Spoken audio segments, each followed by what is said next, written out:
In the final weeks of the Pacific War, when hatred had burned as hot as the tropical sun for nearly 4 years, something extraordinary happened in a forgotten prisoner compound on Okinawa. This is the true story of Sergeant James Nakamura, a Japanese-American soldier who proved that humanity could survive even in war's darkest corners. What he did for a dying enemy nurse would challenge everything his fellow soldiers believed about compassion, loyalty, and what it truly means to serve your country. August 1945. The war in the Pacific was entering its final, brutal chapter. Okinawa had fallen just months earlier after 82 days of hell. The island was now a massive staging ground for the planned invasion of mainland Japan. But scattered across the island were thousands of Japanese prisoners of war, survivors of a conflict that had taught both sides to see each other as something less than human. Among the American forces tasked with managing these prisoners were men who existed between two worlds: the Nisei interpreters, Japanese Americans who spoke the enemy's language while wearing American uniforms. They were the bridge between two nations locked in a death struggle, and they carried a burden few could understand. Sergeant James Nakamura was one of these men.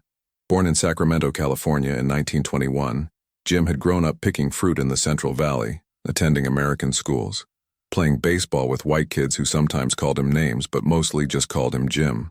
When Pearl Harbor was attacked, Jim was 20 years old, working at his father's grocery store and dreaming of becoming a teacher. Within months, everything changed. His family, along with 120,000 other Japanese Americans, was forced into internment camps. His father's store was sold for pennies on the dollar. His younger sister cried as armed soldiers loaded them onto buses headed for Manzanar, a desolate camp in the California desert surrounded by barbed wire and guard towers. But Jim made a different choice. When the army began recruiting Nisei soldiers, he volunteered. His father was furious, calling him a fool for serving a country that had imprisoned his own family. His mother just held him and wept. Jim couldn't explain it fully even to himself, but he felt he had to prove something. That he was American. That he belonged. That loyalty meant something even when it wasn't returned. So he shipped out to language school, then to the Pacific, where he would spend the next 3 years translating intercepted messages, interrogating prisoners, and trying to convince battle-hardened Marines that he wasn't the enemy, despite his face. By August 1945, Jim had seen things that hollowed him out inside. He'd translated the final letters of Japanese soldiers who chose suicide over surrender. He'd watched American boys, some younger than his sister, die screaming in the mud. He'd interrogated teenage Japanese prisoners so terrified they wet themselves, and he'd seen his own countrymen spit at his feet despite the sergeant's stripes on his sleeve. The idealism that had driven him to volunteer had been burned away, leaving only a mechanical sense of duty. He did his job. He survived. He tried not to feel too much. On August 14th, Jim was assigned to a prisoner processing facility on the outskirts of Naha, Okinawa's devastated capital. The facility was a collection of damaged warehouses and hastily erected tents, surrounded by barbed wire, and guarded by exhausted soldiers who just wanted to go home. Inside were approximately 300 Japanese prisoners, mostly soldiers, but also some civilians and a handful of military nurses who had been captured when their field hospital was overrun. The conditions were grim. Food was scarce. Medical supplies were prioritized for American casualties. The prisoners existed in a state of limbo, uncertain if they would be executed, repatriated, or simply left to rot. Jim arrived with his friend and fellow Nisei interpreter, Corporal Kenji Yamamoto. Kenji was from Los Angeles, sharper and more cynical than Jim. While Jim still clung to some belief that their service mattered, Kenji had stopped caring months ago. As they walked through the compound, Kenji muttered in English so the prisoners couldn't understand. "Look at this place, Jim. We're babysitting the enemy while our families are still locked up back home. You think any of these white boys are going to thank us when this is over? We're just useful Japs to them. That's all we'll ever be." Jim didn't respond. He'd heard it all before. Besides, Kenji wasn't wrong. But what else could they do? They had made their choice. They had to see it through. Their assignment that day was to conduct medical assessments of the prisoners and identify anyone requiring urgent treatment. The camp's senior medical officer, Captain William Crawford, a 48-year-old surgeon from Texas, made it clear he wasn't enthusiastic about the task. Crawford was a career Army man, weathered and hard, with pale blue eyes that had seen too much death. He'd been at Guadalcanal, Tarawa, and Iwo Jima, and he'd operated on boys with their intestines hanging out, amputated limbs with handsaws when morphine ran out, and watched good men die because there simply weren't enough hands or hours in the day.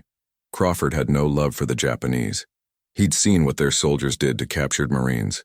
He'd treated men who'd been tortured, mutilated, left to die in cages. To Crawford, every Japanese prisoner was complicit in that cruelty. When Jim and Kenji reported to his tent, Crawford barely looked up from his paperwork. "You two the interpreters? Fine. We've got about 300 prisoners. Most of them are ambulatory. Focus on anyone who looks like they might die in the next 48 hours. We don't have the resources to play Florence Nightingale to the whole damn Imperial Army. Clear?" Jim nodded. "Yes, sir.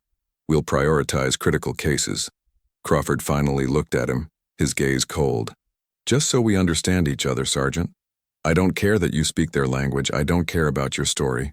You do your job, I'll do mine, and maybe we all get to go home. But don't expect me to shed tears over any of these people. They made their choice when they started this war." The assessment began in the sweltering heat of mid-afternoon. Jim and Kenji moved through the rows of prisoners, accompanied by Captain Crawford and a young private named Tommy Sullivan, a 19-year-old from Brooklyn, who'd arrived in Okinawa just 3 weeks earlier. Tommy had soft features and nervous eyes. He carried a medical kit and tried hard not to stare at the prisoners, most of whom sat in silent groups, their eyes hollow with defeat and fear. Jim conducted brief interviews in Japanese, asking about injuries, illnesses, and chronic conditions. Most prisoners were malnourished and dehydrated, suffering from dysentery, infected wounds, or the lingering effects of combat trauma. Crawford examined them with clinical efficiency, his face betraying no emotion. He would nod or grunt, occasionally ordering Tommy to distribute water or basic first aid supplies. Hours passed. The sun began its descent toward the horizon, casting long shadows across the compound. They had processed nearly 200 prisoners when Jim noticed something. In the far corner of the compound, separated from the main group, was a small warehouse with a partially collapsed roof. Jim asked one of the prisoners about it. The man, a skeletal soldier with a bandaged head, replied quietly in Japanese, "That building. Some wounded are kept there, the ones who cannot walk. The nurses tried to care for them, but there is nothing left to give." Jim translated for Crawford. The captain frowned. "Wounded who can't walk? Why wasn't I informed about this?" He turned to a nearby guard, a corporal with a sunburned face. "You know about wounded prisoners in that building?" The corporal shrugged. "Yes, sir. There's maybe a dozen in there, mostly unconscious or delirious. The Jap nurses were tending to them, but one of the nurses got sick herself a few days ago. Honestly, sir, we figured most of them would be dead by now. Didn't seem worth bothering you about." Crawford's jaw tightened. "Take me there. Now." They approached the warehouse. The smell hit them first, a nauseating mixture of infected flesh, human waste, and death. Tommy gagged and covered his mouth. Kenji muttered a curse. Crawford's expression didn't change. He'd smelled worse. Jim steeled himself and followed the captain inside.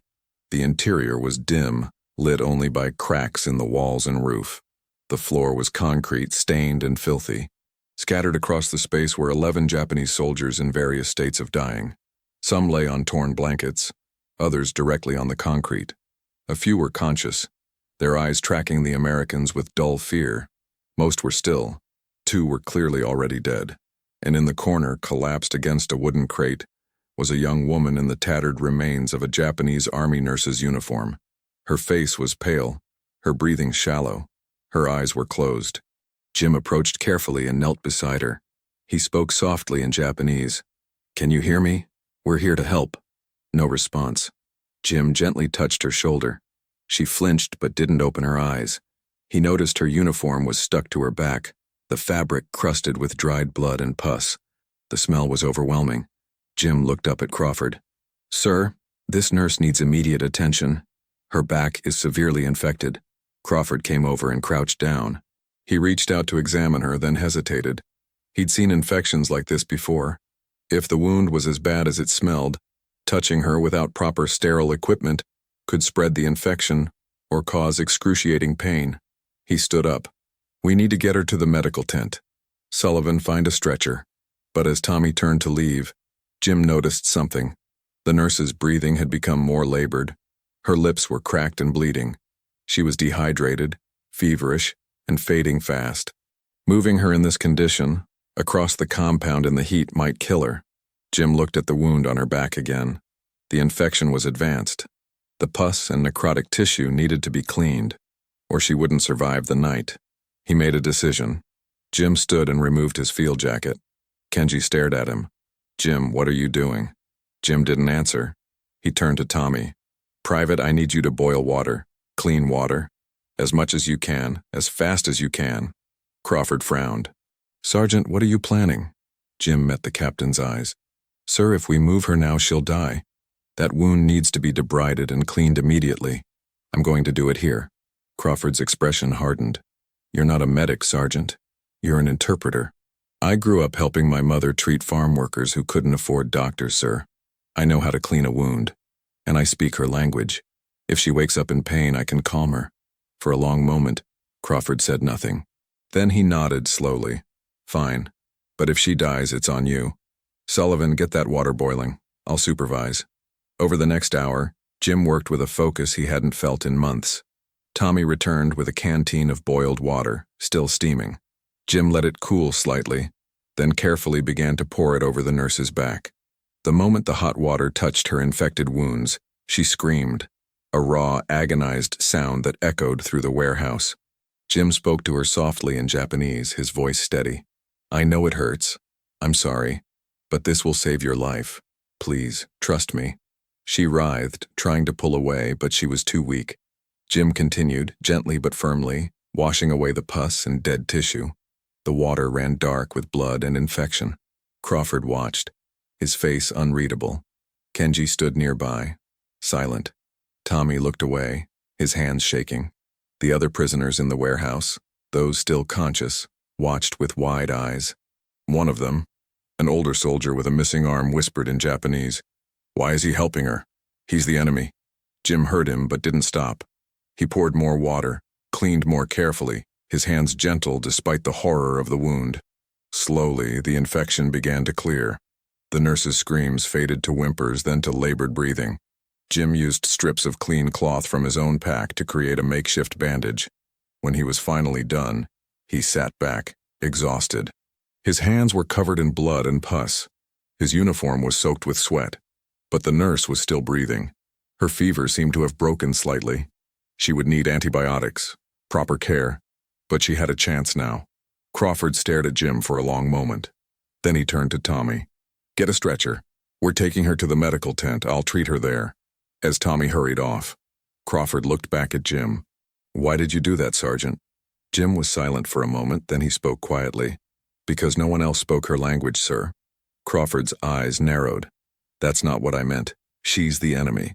You didn't have to risk infection, waste time, or use your own supplies, so why?" Jim looked at the nurse, her face still pale but no longer gray with impending death. "Because she's a nurse, sir. She spent this war trying to save lives, just like you. And because if I stop seeing the humanity in people, even enemies, then what am I fighting for?" Crawford didn't respond. He just turned and walked out of the warehouse. But something had shifted in his expression, a crack in the armor of hatred and exhaustion. Tommy returned with the stretcher, and they carefully moved the nurse to the medical tent. Over the next 3 days, Crawford personally oversaw her treatment. He administered antibiotics, changed her bandages, and ensured she received adequate food and water. He didn't explain why. He didn't have to. On August 18th, 4 days after Jim had saved her life, the nurse regained full consciousness. Jim was called to translate. When he entered the medical tent, she was sitting up, her back properly bandaged, her eyes clear. She looked at him and spoke in Japanese, her voice weak but steady. "You are the one who helped me. They told me." "Why did you do it?" Jim sat down beside her bed. "Because it was the right thing to do." She studied his face. "You are Japanese, but you wear their uniform. I'm American. But yes, my parents were born in Japan." She was quiet for a moment. "I do not understand your war, American son, but I understand kindness. Thank you." Jim nodded. "What's your name?" "Yuki. Yuki Matsumoto. I am from Hiroshima." Jim's breath caught. 3 days earlier, on August 15th, news had reached Okinawa that Japan had surrendered. The war was over. And the reason for that surrender was a weapon beyond comprehension. A single bomb that had destroyed an entire city. Hiroshima. Jim didn't know how to tell her. He didn't know if her family had survived. So he just said, "The war is over, Yuki. You're going to be okay." Tears filled her eyes. "My family?" Jim couldn't answer. He just held her hand. In the weeks that followed, as the full horror of Hiroshima and Nagasaki became known, as the occupation of Japan began, and as the world tried to comprehend what had just happened, Jim's story spread quietly through the ranks. Private Tommy Sullivan told it to his buddies. Captain Crawford mentioned it in a report. Other Nisei interpreters heard about it and felt a flicker of pride, of validation. Sergeant James Nakamura, a man whose own country had imprisoned his family, had chosen compassion over hatred. He had seen an enemy nurse dying in filth and had done what no one else would do. He had boiled water with his own hands and poured it over her wounds, enduring her screams, because it was right. Years later, when Jim returned to California, his family was released from Manzanar. His father never fully forgave him for enlisting. But his mother hugged him and whispered, "You did what you thought was right. That's all any of us can do." Jim became a teacher, just as he'd dreamed. He rarely spoke about the war, but on the wall of his classroom, he kept a single photograph, taken in September 1945. It showed him standing beside Yuki Matsumoto, who had survived and eventually returned to Japan. On the back of the photograph, in Japanese, she had written, "To the American who reminded me that kindness has no nationality. Thank you for my life." Jim would look at that photograph sometimes when his students asked him about the war, about what it meant to be Japanese American, about how to navigate a world that often demanded you choose between identities. And he would tell them the truth, that he had been angry, conflicted, and broken by war, but in a warehouse on Okinawa, pouring boiling water onto the wounds of a dying enemy, he had found something he thought he'd lost, his humanity. And in doing so, he had proven that even in war's darkest hours, compassion could survive. That speaking someone's language meant more than just words. It meant seeing them as human, and that, in the end, was the only language that truly mattered. The story of Sergeant James Nakamura and Nurse Yuki Matsumoto became a quiet legend among the Nisei veterans. It was never headline news. No medals were awarded, but it represented something profound.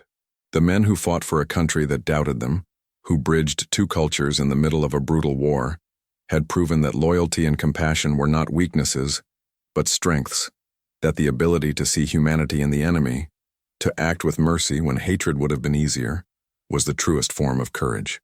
Jim lived until 1998, teaching history in Sacramento for 43 years. He watched as Japanese Americans slowly gained recognition for their service, as the internment camps were officially acknowledged as a grave injustice, and as the 402nd Regimental Combat Team, composed entirely of Nisei soldiers, became the most decorated unit in American military history.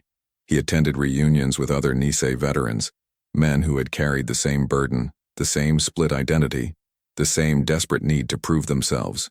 They would share stories, laugh at old memories, and sometimes in quiet moments they would talk about the prisoners they had helped, the small acts of mercy they had extended when no one was watching. Yuki Matsumoto survived the war and returned to Hiroshima in late 1945.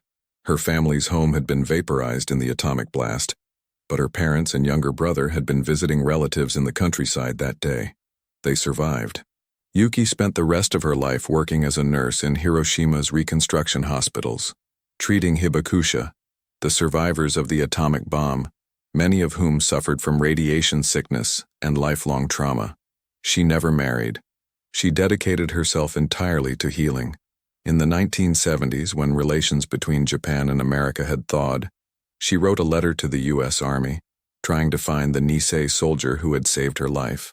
It took 3 years, but eventually, the letter reached Jim. They corresponded for over 2 decades, exchanging letters about their lives, their memories of the war, and their shared belief that humanity could transcend even the deepest hatreds. In 1985, on the 40th anniversary of the war's end, Yuki traveled to California. She was 62 years old, her hair gray, her hands still steady from decades of nursing. Jim met her at the airport.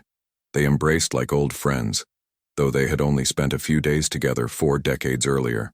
Jim's wife, Mary, a third-generation Japanese-American he had met in the internment camp, welcomed Yuki into their home. Over dinner, Yuki told Jim's children and grandchildren about the day their grandfather had saved her life. She described the warehouse, the smell of death, the unbearable pain of the boiling water on her infected back, and the gentle voice speaking Japanese, telling her to hold on, that she would survive. She described waking days later to find that the war was over, that her city was gone, but that she was alive because a stranger had chosen mercy. Jim's grandchildren listened, wide-eyed.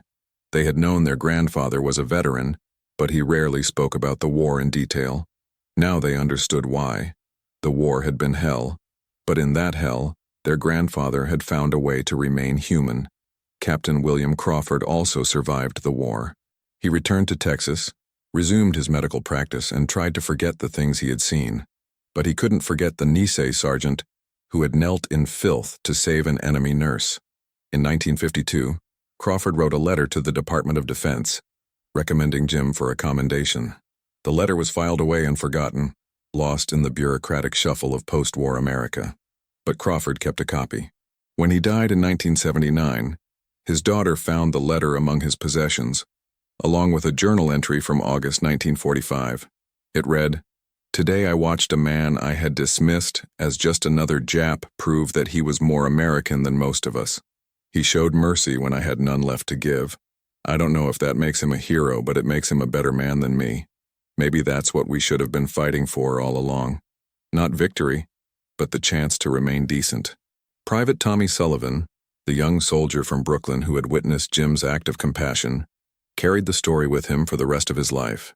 He became a school teacher in New York, and every year, on the anniversary of Japan's surrender, he would tell his students about Sergeant Nakamura.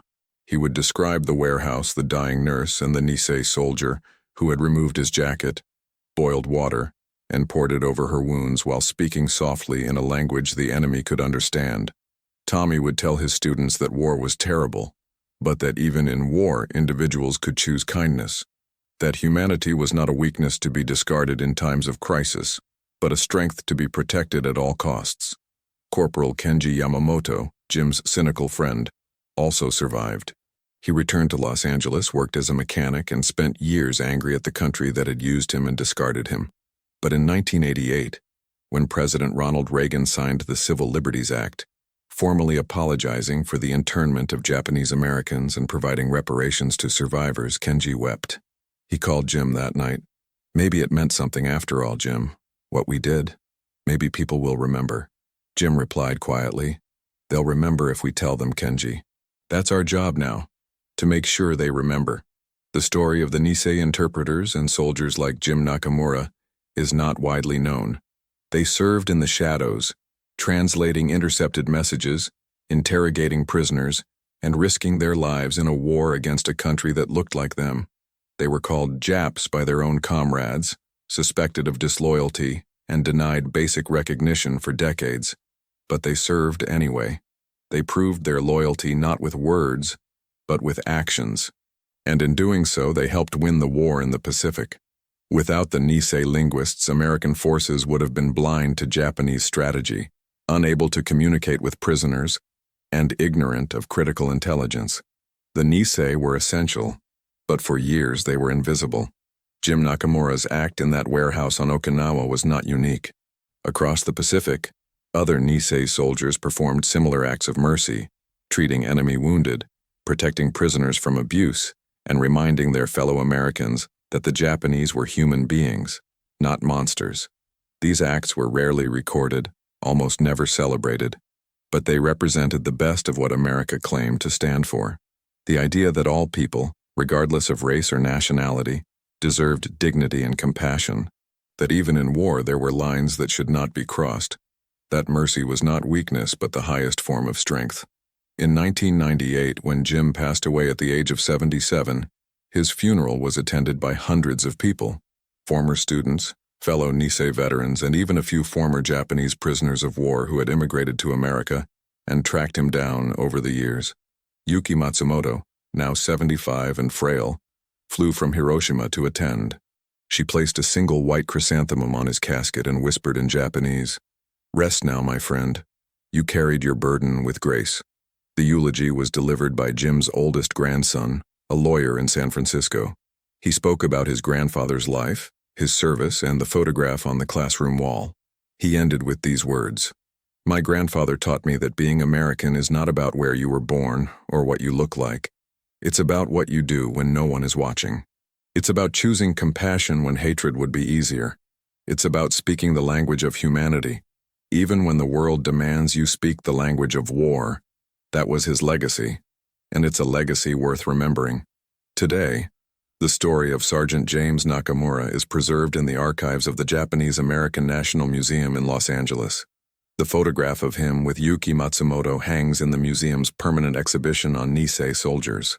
Visitors from around the world stop to read the caption, to learn about the man who poured boiling water on an enemy nurse's back, not to torture her, but to save her life. It's a small story in the grand sweep of World War II, a footnote in the history of the Pacific Theater. But it's a story that matters, because it reminds us that even in humanity's darkest hours, individuals can choose light. That compassion is not naive or weak, but radical and brave. And that sometimes the most heroic thing you can do is see the humanity in someone the world has told you to hate. The Nisei soldiers of World War II fought two wars, one against the Axis powers, and one against the prejudice and suspicion of their own country. They won both, not with violence but with quiet dignity, unshakable loyalty, and acts of mercy that proved their character beyond any doubt. Sergeant James Nakamura, kneeling in a filthy warehouse on Okinawa, pouring boiling water over the infected wounds of a dying enemy nurse, was not thinking about history or legacy. He was just doing what he believed was right. But in doing so, he became a symbol of everything the Nisei represented: courage, compassion, and an unwavering belief that humanity transcends nationality. So if you found this story meaningful, if it reminded you that even in our divided world, compassion still matters, then honor Jim's legacy. Subscribe to this channel to hear more untold stories of courage and humanity. Leave a comment sharing how this story impacted you. And most importantly, carry this lesson forward. Speak the language of humanity. Choose mercy over hatred. And never forget that the truest measure of a person is not how they treat their friends, but how they treat their enemies. Because in the end, that's what separates us from the darkness. That's what makes us human.